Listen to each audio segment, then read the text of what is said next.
Hello friends, ഇന്നൊരു കുഞ്ഞു driving വ്ളോഗാണ്. എനിക്കിങ്ങനെ ഒറ്റയ്ക്ക് ഡ്രൈവ് ചെയ്ത് പോകാൻ ഒരുപാട് ഇഷ്ടമാണ്. ഒരു ഫ്രീ മൈൻഡായിരിക്കണം, നമ്മൾ ഒന്നിനെപ്പറ്റി ചിന്തിക്കാൻ പാടില്ല. എല്ലാവർക്കും പല രീതിയിലുള്ള പ്രശ്നങ്ങളുണ്ടാകും.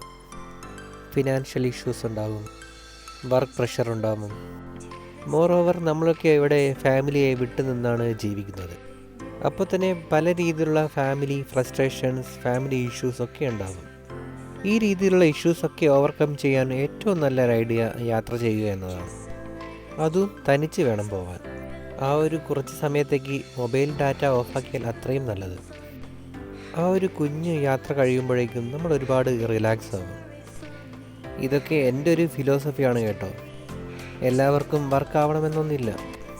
സോ എന്താണ് നിങ്ങൾക്ക് ഹാപ്പിനെസ് ആയിട്ട് തരുന്നത്, ആ കാര്യങ്ങൾ നല്ല അടിപൊളിയായിട്ട് ചെയ്യുക. ഇനി കാര്യത്തിലേക്ക് വരാം. ഞാൻ ഇന്ന് പോകുന്നത് ദുബായ്ക്കാണ്. അബുദാബി ടു ദുബായ്, ഒരു കുഞ്ഞു drive. So welcome back to my channel.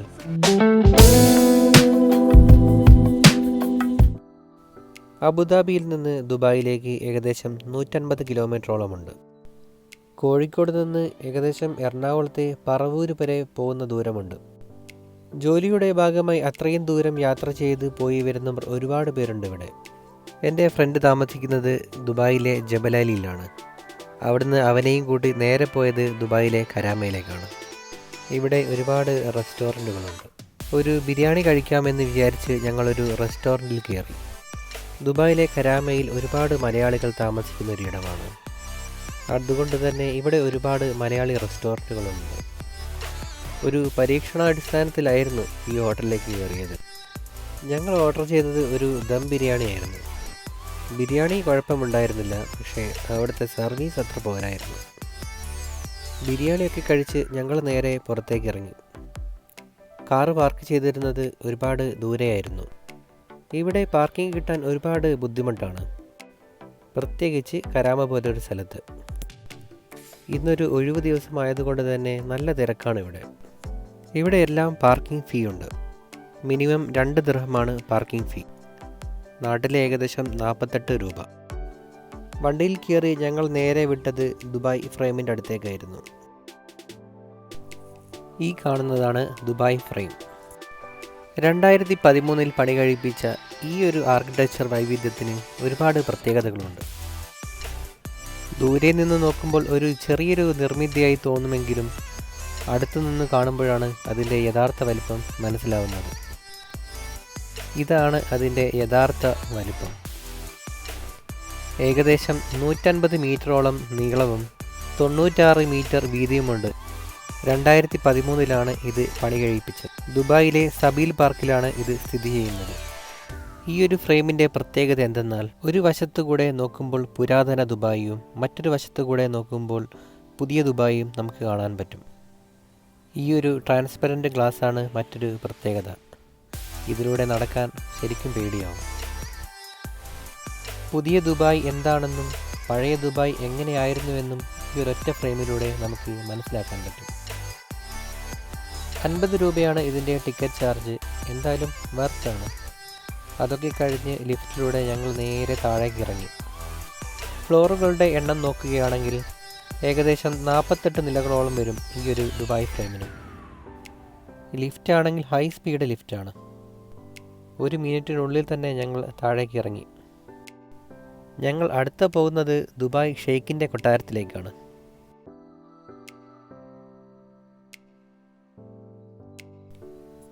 ഈ കാണുന്നതാണ് സബീൽ പാലസ്. ദുബായിയുടെ റൂളറും UAEയുടെ വൈസ് പ്രസിഡൻറ്റും പ്രധാനമന്ത്രിയുമായിട്ടുള്ള Sheikh Mohammed bin Rashid Al മക്തമാണ് ഇവിടെ താമസിക്കുന്നത്. അദ്ദേഹത്തിന് വേറെയും പാലസുകളുണ്ട്, അതിലൊന്ന് മാത്രമാണിത്. അദ്ദേഹത്തിൻ്റെ പ്രധാന വസതിയായിരുന്നിട്ടും ഇവിടെയെല്ലാം നിയന്ത്രിക്കുന്ന ഒരൊറ്റ പോലീസുകാരൻ മാത്രമാണ്. ഒന്ന് ആലോചിച്ച് നോക്കിയേ, നമ്മുടെ നാട്ടിൽ ഇതൊന്ന് ചിന്തിക്കാൻ പറ്റുമോ? വിസിറ്റേഴ്സിന് ഇവിടം വരെ മാത്രമാണ് പ്രവേശനമുള്ളത്. ഇത് കണ്ടു കഴിഞ്ഞ് നേരെ പാർക്കിങ്ങിലേക്ക് പോയപ്പോഴാണ് അവിടെ കണ്ടൊരു കാഴ്ച ഞങ്ങളെ അത്ഭുതപ്പെടുത്തിയത്. ഇത് ലിമോസിൻ. ഇതറിയാത്തവരായി ആരും ഉണ്ടാവില്ലല്ലോ. ഇതിവിടെ പ്രൈവറ്റ് ടാക്സിയായി ഓടുന്നവയാണെന്ന് പറഞ്ഞാൽ നിങ്ങൾ വിശ്വസിക്കുമോ? ലാസ് വേഗാസ് എന്ന് പറയുന്ന ഒരു പ്രൈവറ്റ് കമ്പനിയുടെ ടാക്സികളാണിതൊക്കെ. ഇതിൻ്റെ മുമ്പിലിരുന്ന് ഒരുപാട് പേർ ഫോട്ടോയ്ക്ക് പോസ്റ്റ് ചെയ്യുന്നുണ്ട്. ഞാനും എടുത്തു 1-2 എണ്ണം.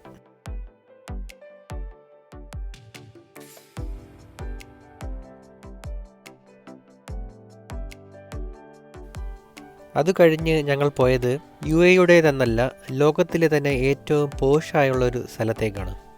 അത് വേറെ എവിടെയുമല്ല, പാം ജുമേറ. 1300 ഏക്കറിൽ പരന്നു കിടക്കുന്ന ഒരു അത്ഭുത നിർമ്മിതി. ലോകത്തിലെ ഏറ്റവും ലക്ഷൂറിയസും എക്സ്പെൻസീവുമായിട്ടുള്ള വില്ലയും ഹോട്ടൽസും റെസ്റ്റോറൻറ്റുകളൊക്കെ സ്ഥിതി ചെയ്യുന്നത് ഇവിടെയാണ്. കടലിന് മുകളിലായിട്ടാണ് ഈ നിർമ്മിതികളൊക്കെ നിർമ്മിച്ചിട്ടുള്ളത്. ഇതാണ് അതിൻ്റെ സ്കൈ വ്യൂ. എത്ര മനോഹരമാണ് അല്ലേ? ഇതിൻ്റെ ഡിസൈൻ തന്നെ ഒരു പാം ട്രീയുടെ ഷേപ്പിലാണ്. അതിലെ ഒരു വരിയിലൂടെ ഞങ്ങൾ മുന്നോട്ട് പോയി. ഇത് മറീന ഏരിയയാണ്. അതിമനോഹരമായൊരു കോർണിഷ്. ഇവിടെ നിന്ന് ദുബായ് എയിം കാണാൻ പറ്റും. ലോകത്തിലെ ഏറ്റവും വലിയ ഫെറിസ് വീലാണത്. സൺസെറ്റിന് സമയമായിരിക്കുന്നു. അതുകൂടി കണ്ട് അടുത്ത കാഴ്ചകളിലേക്ക് പോകാമെന്ന് വിചാരിച്ചു. അതിമനോഹരമായൊരു സൺസെറ്റ്. അവിടുന്ന് കുറച്ച് ഫോട്ടോയും എടുത്ത് പാം ജുമേറയുടെ അടുത്ത ഭാഗങ്ങളിലേക്ക് പോകാമെന്ന് വിചാരിച്ചു.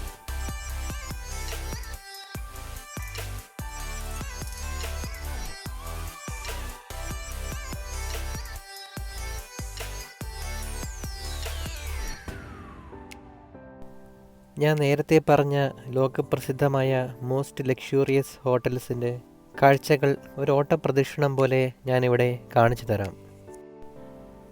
ഈ ഹോട്ടലിൻ്റെ പേരാണ് റാഫിൾസ്. ഒരു നൈറ്റിന് ലക്ഷങ്ങൾ വിലമതിക്കും ഇവിടെ ഒരു റൂം കിട്ടാൻ. അത്തരത്തിലുള്ള അനേകം ഹോട്ടലുകളാണ് ഇവിടെയുള്ളത്. ഇതാണ് കെമ്പൻസ്കി. എല്ലാം 5 സ്റ്റാർ ഹോട്ടലുകൾ. ഇതാണ് വേൾഡ് ഫേമസ് ആയിട്ടുള്ള അറ്റ്ലാന്റിസ്. ദുബായിയുടെ തന്നെ ഒരു ലാൻഡ്മാർക്ക് ബിൽഡിംഗ് ആണിത്. ഈ വീഡിയോയിൽ അതിൻ്റെ വലുപ്പം എത്രത്തോളം മനസ്സിലാക്കാൻ പറ്റും എന്നെനിക്കറിയില്ല. ഇതാണ് അതിൻ്റെ യഥാർത്ഥ വലുപ്പം. ഒരിക്കലെങ്കിലും ഇവിടെയൊക്കെ താമസിക്കാൻ നമ്മളെല്ലാവരും ആഗ്രഹിക്കും അല്ലേ? ഈ കാണുന്ന നിർമ്മിതിയാണ് ദ റോയൽ അറ്റ്ലാന്റിസ്. ലോകത്തിലെ തന്നെ ഒരു ഐക്കോണിക് ബിൽഡിങ്ങുകളിൽ ഒന്നാണിത്. Adventure water park, pool, lagoon, അങ്ങനെ ഒരുപാട് പ്രത്യേകതകളുള്ള റിസോർട്ട് കം ഹോട്ടലാണ് ഈ കാണുന്നത്. ഇതിൻ്റെ വലുപ്പം എൻ്റെ ക്യാമറയിൽ ഒതുങ്ങുന്നില്ല. അങ്ങനെ ആ വലിയ വലിയ നിർമ്മിതികളൊക്കെ കണ്ട് വെള്ളമിറക്കി ഞങ്ങൾ വീണ്ടും യാത്ര തുടർന്നു.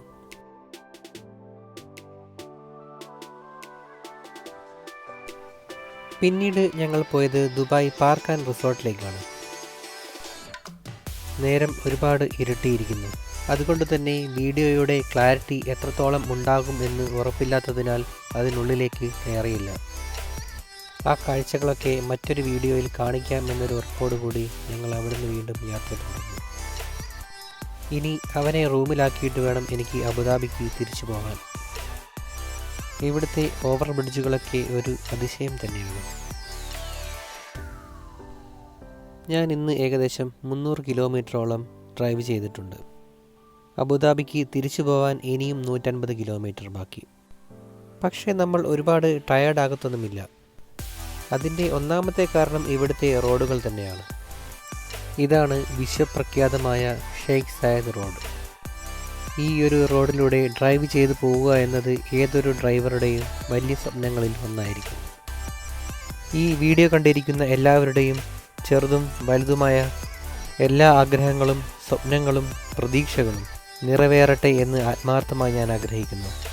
വീഡിയോ ഞാനിവിടെ വൈൻഡപ്പ് ചെയ്യുകയാണ്. സബ്സ്ക്രൈബ് ചെയ്യാത്തവർ സബ്സ്ക്രൈബ് ചെയ്ത് കാണും. മറ്റ് കാഴ്ചകളും വിശേഷങ്ങളുമെല്ലാമായി അടുത്ത വീഡിയോയിൽ കാണാം. അതുവരേക്കും ബായ്.